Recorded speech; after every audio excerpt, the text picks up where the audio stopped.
Welcome back to Nasdaq Trade Talks. I'm your host, Jill Malandrino, global markets reporter at Nasdaq. We come to you live from Inside ETFs in Hollywood, Florida. Joining me for this segment, we have Taylor Ridgely, who's a portfolio manager with Highland Funds, and we're going to focus on senior loans and the ETF space. Thank you so much for joining us at Inside ETFs. So it's interesting, 2018, we knew that ended with a volatile bang, if you will. Markets recovered in 2019, so it's been eventful for the markets.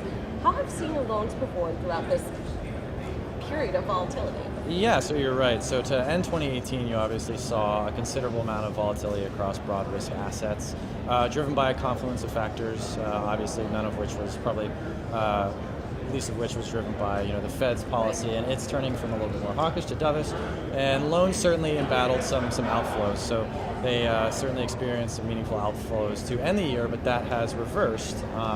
Or settled down, I guess you could say, to start 2019.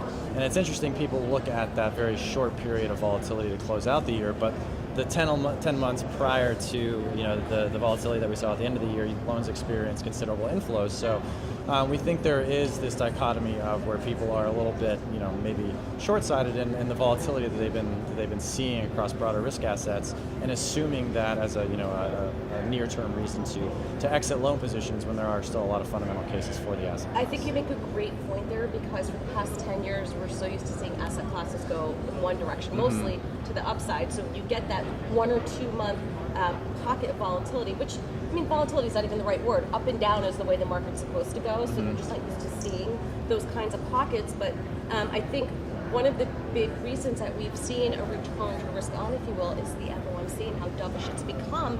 Is that positive or negative for loans? We know it's great for equities. What does it mean to loans? So it's both. So certainly the Fed becoming more dovish obviously relieves some of that technical support, if you will, i.e. the floating rate characteristics for why people kind of initially on the surface invest in the asset class. It has that floating rate characteristic. So the Fed becoming more dovish and tempering their outlook as far as their rate hike policy goes, yes, it does relieve some of that technical pressure or support, I guess you could say, for the asset class, but there are a number of other structural benefits that still exist for the asset class, and certainly the Fed kind of taking a wait-and-see approach and becoming a little bit more dovish and not tightening into an economic slowdown or downturn can buoy all risk assets, which loans are. So risk assets starting in 2019 off on a positive note should help loans moving forward. Now, how do you walk investors through this? Because you saw the pickup of investors moving into senior loans for the first 3 quarters of 2018, dial it back in the end of 2018, and now you're seeing the inflows again in the first quarter of 2019.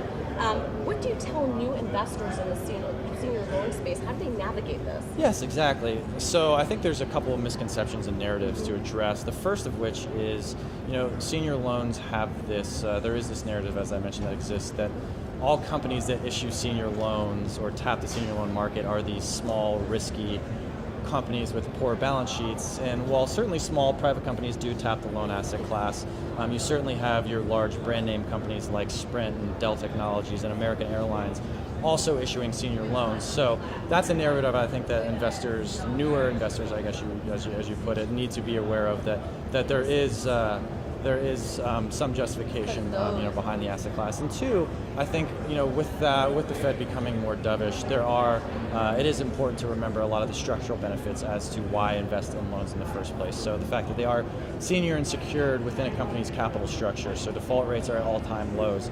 As we're entering this slowing growth environment, that's going to be important. So loan investors have their first seat at the table in the event of a default or a restructuring.